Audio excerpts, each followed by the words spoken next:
मानसी और शिखा। अगले दिन विशाल ने खुद को हिम्मत देते हुए कहा, चल यार विशाल, आज फिर एक नया दिन, फिर कोई नया भूत और उसकी अधूरी इच्छाएं। विशाल नहाकर निकलता है और आईने में देखकर अपने बाल बनाने लगता है।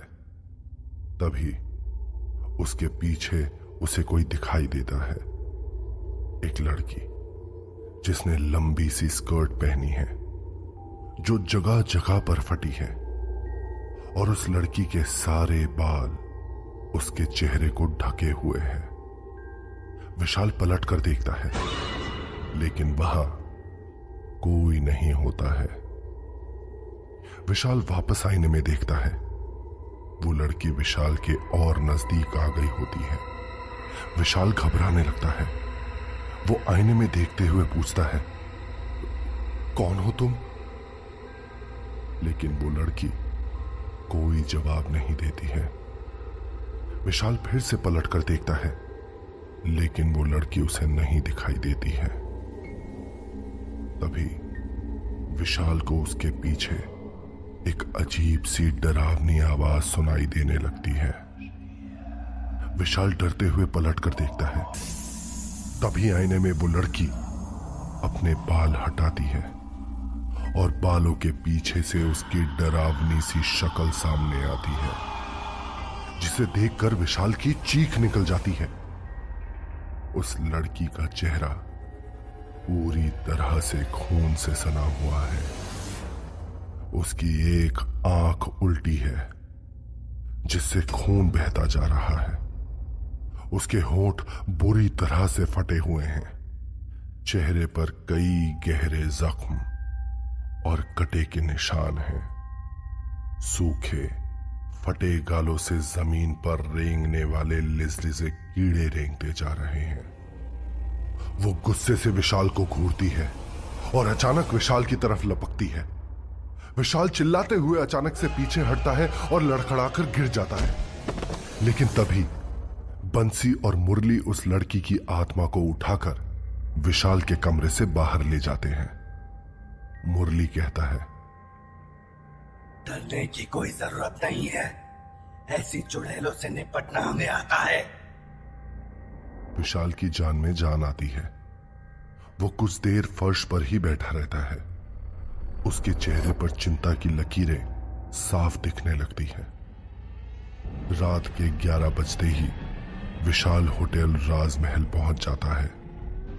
वो सीधा मल्लिका के कमरे में जाता है और डोर नॉक करता है। अचानक से दरवाजा खुलता है। मल्लिका विशाल को बेड पर धकेलती है और उसके ऊपर चढ़ जाती है और उसे किस करने लगती है। अपने बदन पर उसने कुछ भी नहीं पहना है। एक पल के लिए विशाल को बहुत अच्छा लगता है, लेकिन अचानक उसे प्रिया याद आ जाती है और विशाल जल्दी से उठ जाता है। मल्लिका हैरानी से देखती है। क्या हुआ विशाल, तुम कितने अनरोमांटिक हो? विशाल की नजर मल्लिका की गोरे चिकने बदन पर पड़ती है, लेकिन वो जल्दी से नीचे देखने लगता है। ऐसी कोई बात नहीं है मैम, मैंने आपको पहले भी बताया है कि मेरी गर्लफ्रेंड है। मल्लिका मुस्कुरा कर देखती है। मुझे तुम्हारी ये अदा बहुत पसंद है।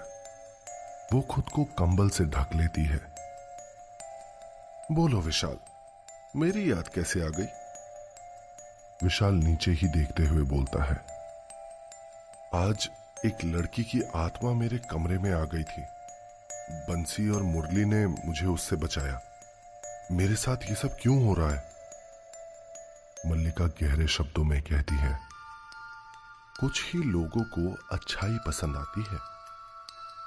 तुम एक अच्छा काम कर रहे हो, कैद आत्माओं को मुक्ति दिला रहे हो, और ऐसी बुरी घिनौनी आत्माओं को यह बर्दाश्त नहीं हो रहा। यही वजह है कि मैंने तुम्हारी रक्षा के लिए बंसी और मुरली को तुम्हारे साथ रखा है। यह सुनकर विशाल मल्लिका की आंखों में देखता है और उसे यह सुनकर अच्छा लगता है कि मल्लिका को उसकी परवाह है। मल्लिका कहती है, मैं तुम्हारे काम से बहुत खुश हूं। तुम अच्छे इंसान हो।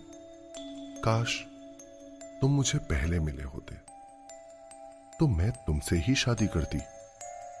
विशाल एक बार मल्लिका की तरफ देखता है, लेकिन अगले ही पल वो नीचे देखने लगता है।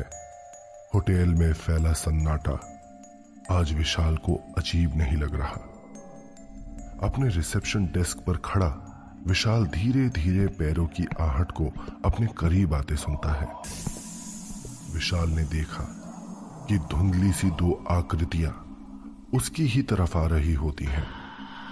धीरे से वो आकृतियां दो खूबसूरत सी लड़कियों की शक्ल ले लेती है। वो दोनों लड़कियां जिनकी उम्र लगभग 20 से 21 रही होगी, एक दूसरे के आंखों में खोए हुए हाथ पकड़े विशाल के सामने आकर खड़ी होती हैं।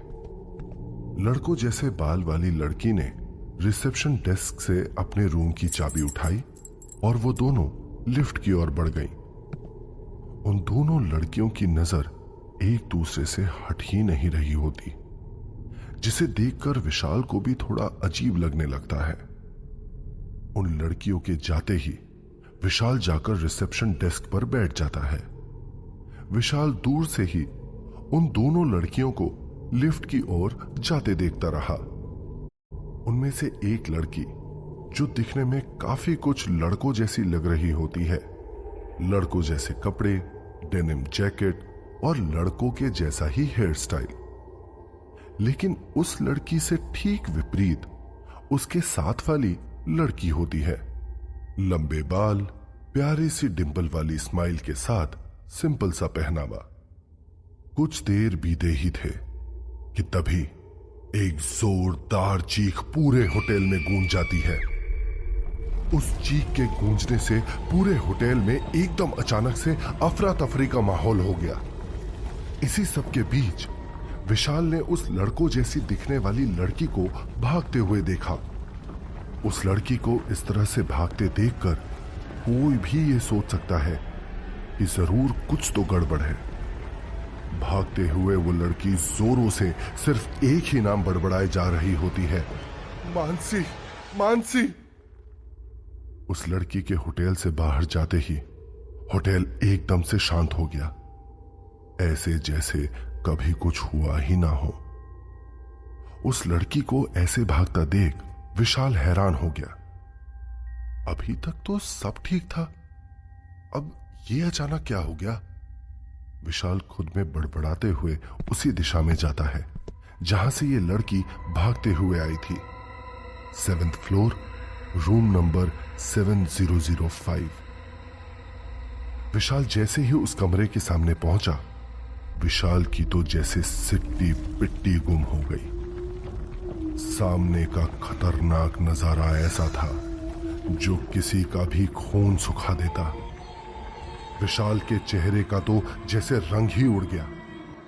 विशाल ना वहां से जा पा रहा होता है और ना ही विशाल से वहां रुका जा रहा होता है। विशाल को ऐसा महसूस होता है जैसे वो ना चाहते हुए भी कमरे की ओर खिंचा चला जा रहा है। विशाल को खड़ा देखकर उसके दाएं तरफ से बंसी ने कहा, खड़ा क्यों है? जा बात कर उससे, पूछ क्या बात है। तभी विशाल के बाएं तरफ से मुरली ने कहा, पागल है क्या? भाग जा विशाल, भाग जा। सामने कमरे में वही सिंपल सी दिखने वाली लड़की खड़ी होती है। उस लड़की के धड़ ने अपने एक हाथ में अपना सर पकड़ा हुआ है। उसके आंखों में जैसे खून उतर आया हो और पूरा कपड़ा खून से लथपथ हो चुका होता है। उस लड़की के पूरे बाल बिखरे हुए हैं। वो लड़की लगातार बस विशाल को घूरे जा रही होती है, मानो ऐसे कि विशाल ही उसका कातिल हो।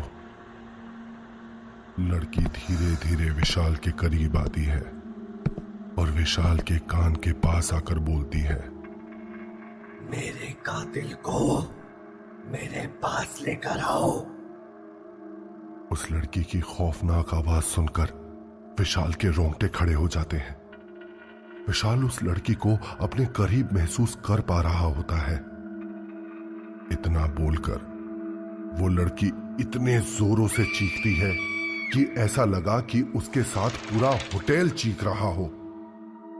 विशाल अपने दोनों हाथों से अपने कानों को ढक लेता है और बोलता है, मैं तुम्हारी मदद जरूर करूंगा, लेकिन तुम मुझे ये तो बताओ, तुम्हें मारा किसने? विशाल की ये बात सुनकर वो लड़की अपनी खौफनाक आवाज में गुर्राते हुए सिर्फ एक ही शब्द कहती है, शिखा। विशाल को इतना बोलते ही वो लड़की वहां से ऐसे गायब हुई जैसे वो कभी वहां थी ही नहीं। फिर से सब कुछ पहले जैसा हो गया और एक मनहूस सा सन्नाटा चारों ओर फैल गया। विशाल तुरंत नीचे गया और रजिस्टर में नाम चेक करने लगा। विशाल नाम चेक ही कर रहा होता है कि तभी विशाल की नजर दो गोरे पैरों पर जाती है जो रिसेप्शन डेस्क पर होते हैं। उन पैरों को देखकर विशाल चौंक जाता है, लेकिन फिर धीरे से ऊपर देखने पर विशाल ने पाया कि मल्लिका उसके सामने बैठी विशाल को ही देख रही होती है। मैम, प्लीज मुझे मेरा काम करने दीजिए, विशाल ने मल्लिका को इग्नोर करते हुए कहा। यह देखकर मल्लिका गहरी आवाज में विशाल से कहती है, विशाल, आंखों देखी हर चीज सच नहीं होती। कई बार सच कुछ और होता है, लेकिन हमें दिखता कुछ और ही है। मल्लिका की यह बात सुन विशाल अपना सर उठाकर उसे देखता है, लेकिन मल्लिका एक धुएं की तरह वहां से गायब हो चुकी होती है। वाह भाई, कितनी गहरी बात कह दी मल्लिका ने तो। विशाल के बाएं तरफ खड़े बंसी ने खिसियाते हुए कहा। उसकी बात सुन दाएं तरफ से मुरली ने विशाल के करीब आकर कहा, विशाल, मल्लिका की बातों पर गौर करना। मल्लिका कभी भी कोई बात बेवजह नहीं करती है। उन दोनों की बात सुन विशाल भी सोच में पड़ गया। तभी विशाल की नजर वहां पड़े एक एड्रेस प्रूफ पर जाती है जो उसने उस लड़कों जैसी दिखने वाली लड़की के मुंह से सुना था, मानसी। विशाल तुरंत से ही उस नाम के साथ लिखा एड्रेस और नंबर नोट ही कर रहा होता है कि इतनी ही देर में घड़ी 3:30 बजने का इशारा करती है और चारों तरफ का माहौल बदलने लगता है। हर तरफ आग की लपटें बढ़ने लगती हैं।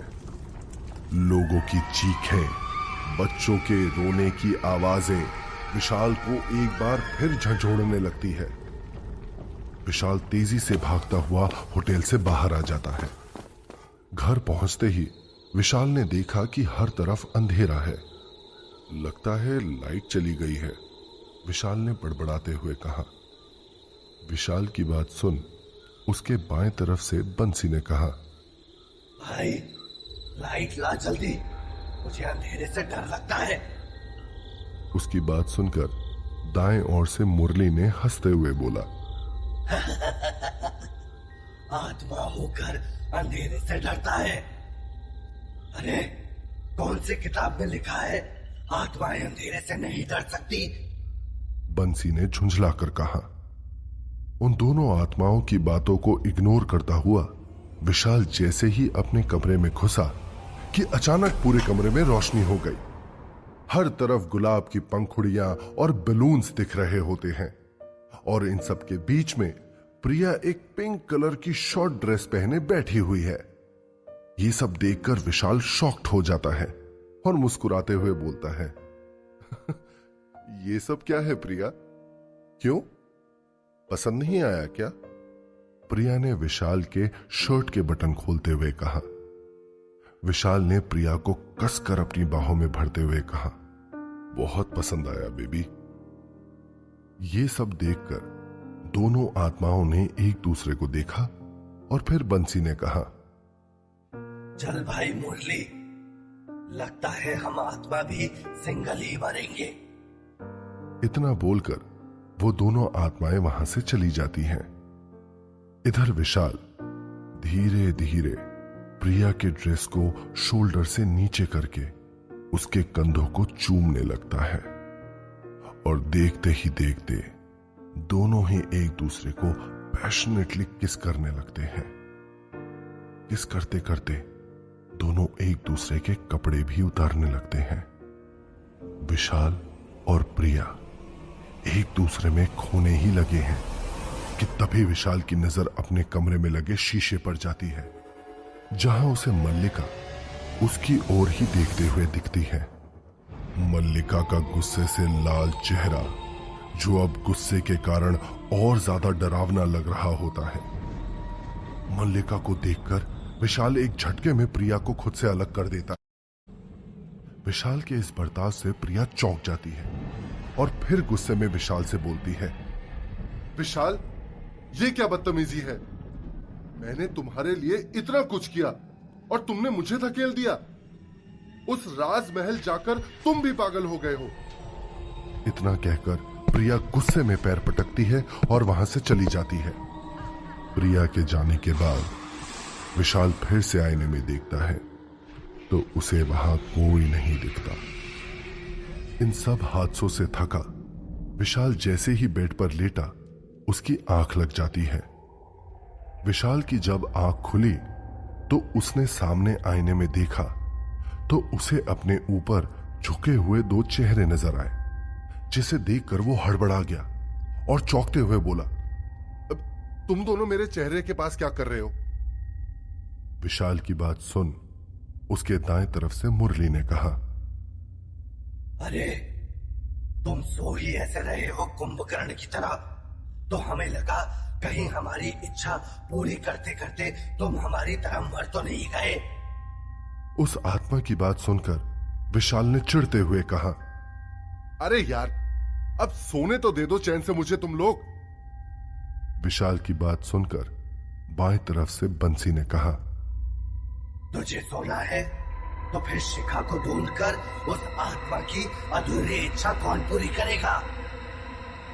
ये सुनते ही विशाल की सारी नींद उड़ गई और विशाल तुरंत उठकर उस एड्रेस को चेक करने लगा जो विशाल ने भागते वक्त होटल से उठाया था। अशोका कॉलोनी, महल रोड। विशाल जैसे ही वहां पहुंचा उसे डॉक्टर विमल गुप्ता का घर ढूंढने में ज्यादा वक्त नहीं लगा। सफेद रंग का बड़ा सा घर जो बाहर से दिखने में ही काफी सुंदर लग रहा होता है। विशाल ने अंदर जाते ही डोरबेल बजाई।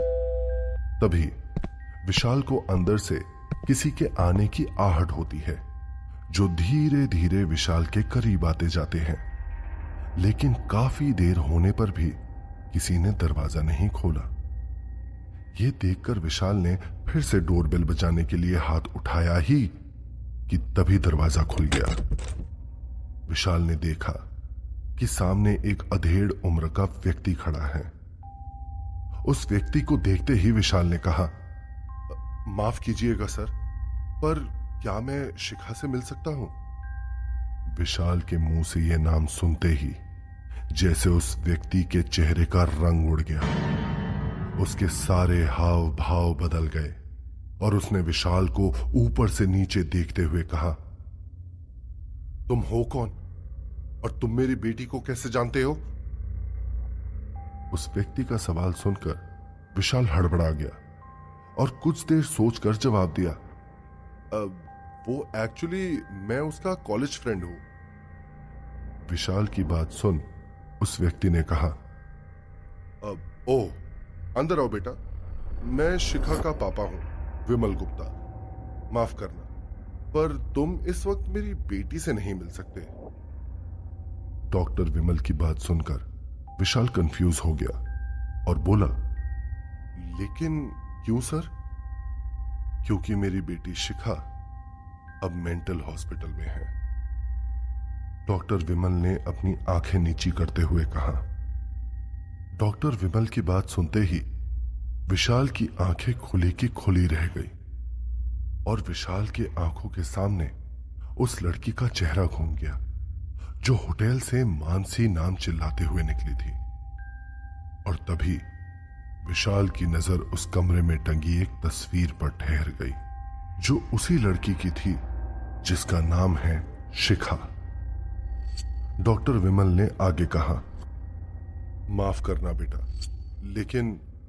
लेकिन ये सब हुआ कैसे और क्यों? विशाल ने डॉक्टर विमल की बात को बीच में ही काटते हुए कहा। विशाल का सवाल सुन डॉक्टर विमल अपनी नम आंखों को पोंछते हुए कहते हैं, मेरी बेटी शिखा बचपन से ही थोड़ी जिद्दी किस्म की रही है और उसे हमेशा से ही लड़कों से ज्यादा लड़कियों से लगाव रहा है। ठीक ऐसे ही शिखा की बेस्ट फ्रेंड थी मानसी।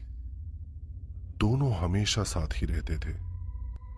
मानसी को लेकर शिखा शुरू से ही काफी पॉजिटिव रही है, लेकिन एक दिन दोनों घर से बाहर जा रहे हैं बोलकर निकले तो जरूर, लेकिन वो दोनों कभी वापस ही नहीं लौटे। उस रोज के बाद से मानसी का कुछ पता ही नहीं चला और शिखा जब से आई थी तब से सिर्फ मानसी का ही नाम लेती रहती थी। मजबूर होकर हमें उसे मेंटल हॉस्पिटल भेजना पड़ा। विमल की बात सुनकर विशाल शॉक्ड हो जाता है और फिर विशाल ने कहा, आई एम सॉरी, लेकिन क्या मुझे उस मेंटल हॉस्पिटल का एड्रेस मिल सकता है? क्या पता शायद मैं आपकी कोई मदद कर पाऊं। विशाल की बात सुन डॉक्टर विमल की आंखें चमकने लगी और उन्होंने बिना भी एक पल देरी किए विशाल को हॉस्पिटल का एड्रेस दे दिया। Saint Mary mental hospital, Jaipur. तो अब क्या होगा आगे? क्या मेंटल हॉस्पिटल में मौजूद शिखा विशाल की कोई मदद कर पाएगी? क्या विशाल मानसी की आत्मा को मुक्ति दिला पाएगा या फिर विशाल इन सब में उलझ कर रह जाएगा?